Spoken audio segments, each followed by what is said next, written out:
events that make news in the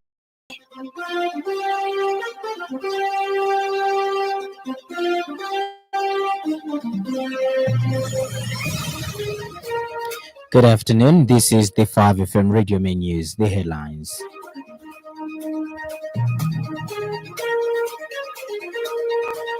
President Hakainde Hichilema urges newly sworn-in officials to prioritize public interest.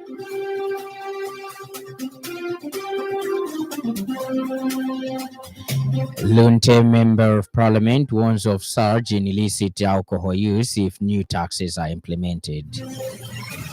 And big shape-up in Nigerian politics as heavyweights join one party. This bulletin is live on our Facebook page, 5FM Radio Zambia, and YouTube channel, 5FM Radio Zambia. With the details, my name is Lance Sannie, Banda. President Hakainde Hichilema has called on newly sworn-in government officials to uphold integrity and prioritize the interests of the Zambian people above personal gain as they carry out their official responsibilities. Speaking during the swearing-in ceremony held this morning at State House, President Hichilema pointed out that public service is a duty anchored in accountability, transparency, and commitment to national development. The head of state reminded the appointees are not about self-enrichment, but about serving the citizens who have entrusted them with authority and responsibility. Highlighted that the United Party for National Development UPND administration is actively working to transform culture within the public sector. Alter positively the culture in the public sector to focus on serving the people, not ourselves. When we serve the people, our own interests will be taken care of. That's how it works. But we have seen some people in the public sector who focus on serving their interests. Their interests become primary. The interests of the 20 million Zambians become secondary. It doesn't work like that.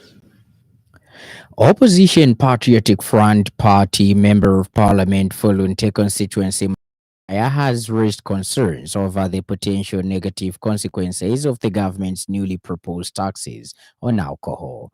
Speaking when he featured on the Thursday edition of the Burning Issue program, Mr. Kafwaya warned that the increased cost of alcoholic beverages driven by the proposed tax hikes could push many habitual drinkers towards consuming cheaper, unregulated, and potentially dangerous illicit brews. The government recently unveiled a set of tax proposals aimed at increasing domestic revenue in order to support a supplementary budget of 33.6 billion kwacha for the 2025 fiscal year. Among the targeted sectors are alcohol, baiting, cigarettes, sugary drinks, and investment earnings. Mr. Kafwaya says unintended social consequences of these measures could outweigh the fiscal benefits. Let me tell you, even this wambo kukose mitengo, what they'll do is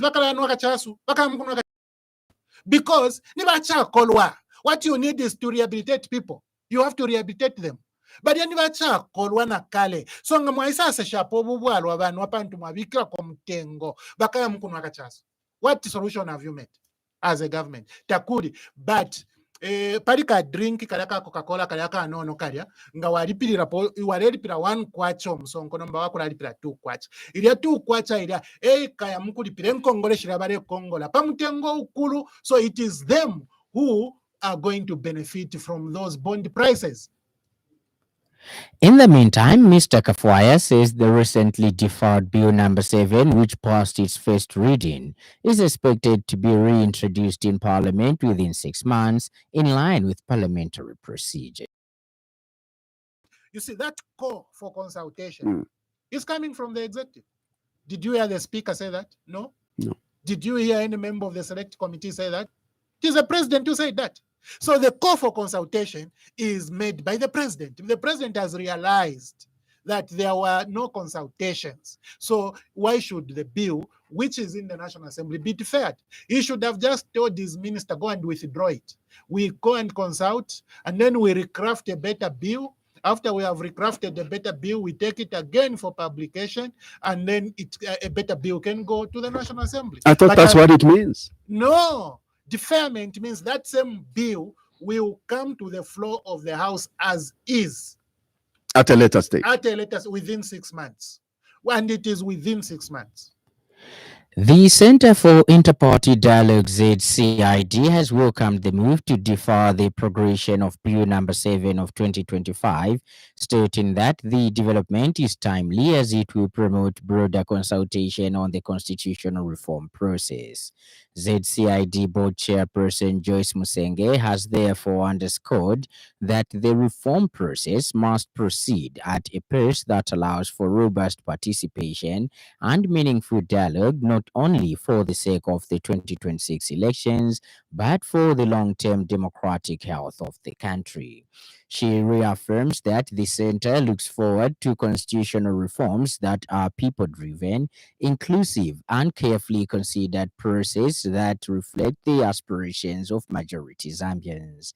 Ms. Musenge added that ZCID stands ready to continue working with the Ministry of Justice, the National Assembly, and all political and civil society stakeholders to ensure that the outcome of the reform process enjoys legitimacy, unity, and public trust. The Zambia Center for Interparty Dialogue, ZCID, welcomes and commends the decision by the Republican President, His Excellency Mr. Hakainde Hichilema, through the Ministry of Justice to defer progression of Bill number 7 of 2025. This move, which will promote broader national consultation on the constitution reform process, is timely and commendable. ZCID has consistently maintained that constitution reform must be a people-driven, inclusive, and carefully considered. Our press statement dated 19th March 2025, we called for a temporary to the reform process to enable wider engagement across the political and civic spectrum. The Electoral Commission of Zambia ECZ has announced that ballot papers for the upcoming 3-ward by-elections will arrive today, Thursday, 3rd July 2025 at 14:30 hours through the Kenneth Kaunda International Airport on Emirates flight. The ballot papers are for Manguza Ward of Choma District, Ngweshi Ward of Kalulushi District, and Kimasala Ward of Solwezi District. ECZ Corporate Affairs Manager Patricia Luhanga discloses that the verification of the said ballot papers with stakeholders will take place at ECZ head office at 10 hours on Friday, 4th July 2025. The Lusaka City Council Lusaka residents to take advantage of the current Constituency Development Fund CDF application window to apply for grants, loans, bursaries, and community projects before it closes on August 31st, 2025. Meanwhile, the local authority has empowered a total of 394 cooperatives and clubs in Chawama constituency with Constituency Development Fund CDF grants since 2022. This funding aimed at to provide rather critical startup and expansion capital for local small-scale businesses, contributing to job creation and improved livelihoods.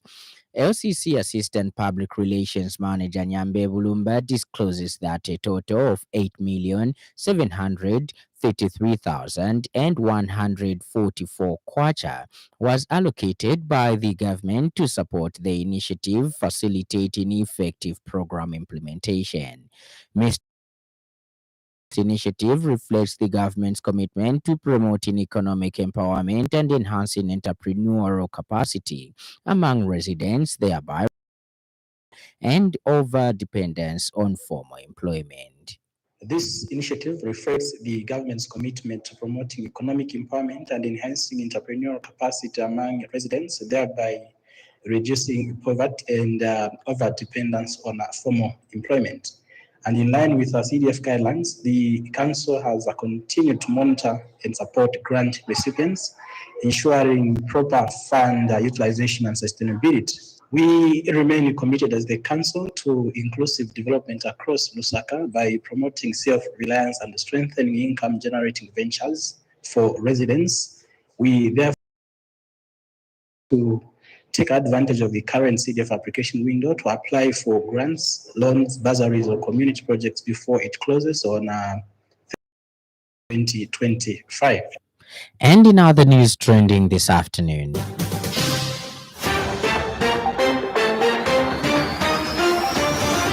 the National Child Rights Forum has justified the need for an inclusive national budget that reflects the aspirations of children. Medical for Quality Healthcare in Zambia MQHZ Director General Quince Mwabu has attributed the improvement in the life expectancy of both males and females in Zambia to the health sector's efforts in involving communities and educating them about lifestyle choices and non-communicable diseases. Up next, the business news. 5FM Radio Business News. We mean business. Keep you current in commerce, trade, and industry, local and global. It's our business to keep you informed about business. Expert Leonard Sepe has described the recent commissioning of the 100 megawatt Chisamba solar plant as both timely and transformative in energy crisis. On Monday, 30th June 2025, President Hakainde Hichilema officially commissioned the solar power facility in Chisamba District, Central Province, marking a significant milestone in the country's shift towards sustainable energy. In an interview with 5FM News, Mr. Sepe notes that Zambia has been grappling with persistent load shedding, which has adversely affected industries, households, and public services. He has emphasized that the newly commissioned solar plant will provide a much-needed boost to the national grid, easing the current electricity deficit, adding that the plant not only offers immediate relief, but also lays a more stable foundation for the country's economic recovery and long-term growth. Ends the business news. 5FM Radio Business News. We mean business. Keep you current in commerce, trade, and industry, local and global. It's our business to keep you informed about business. And in news from across our borders, Nigeria's two main opposition leaders have joined a new political party to challenge President Bola Tinubu and his ruling party in the next election. Atiku Abubakar and Peter Obi have chosen the African Development Congress, ADC, as their new political home after breaking away from the People's Democratic Party PDP and the Labour Party LP. This is one of the biggest shakeups in Nigerian politics since the end of military rule in 1999. Some political heavyweights from Tinubu's or Progressive Congress AP their weight behind the formation. And in sports news, Liverpool say they are devastated by the unimaginable loss of Portuguese forward Diego Jota, who has died in a car crash. The Portuguese international and his brother Andre Silva, 26, died in the accident, which took place in the Spanish province of Zamora. Jota, who joined the Reds in 2020 from Wolves, won the Premier League last season and was also part of the squad that won the FA Cup and League Cup double in 2021 to 2022. And now the weather report.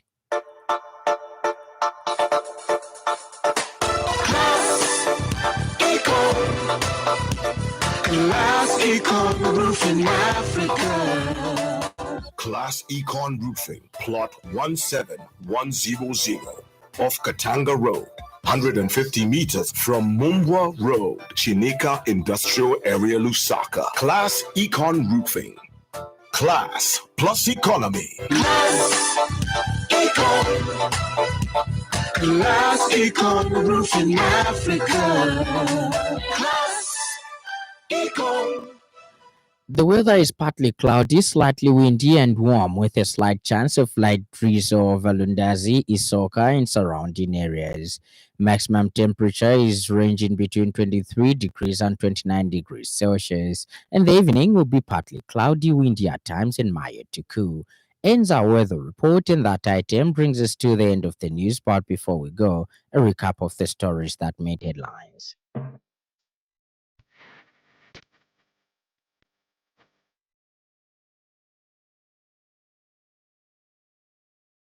President Hakainde Hichilema has called on newly sworn-in government officials to uphold integrity and prioritize the interests of the Zambian people above personal gain as they carry out their official responsibilities.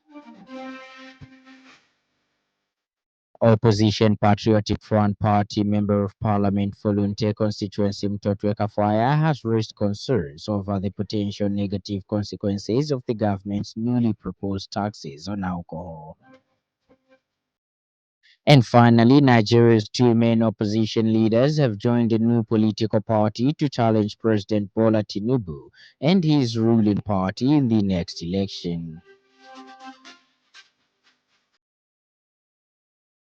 For more news, follow us on Facebook, 5FM Radio Zambia, and YouTube, 5FM Radio Zambia. On behalf of the entire news crew and the technical department, thank you for listening to the happy world of 5FM. Stay safe and stay tuned to 5FM Radio. My name is Lance Sannie, Banda. Enjoy the rest of the afternoon.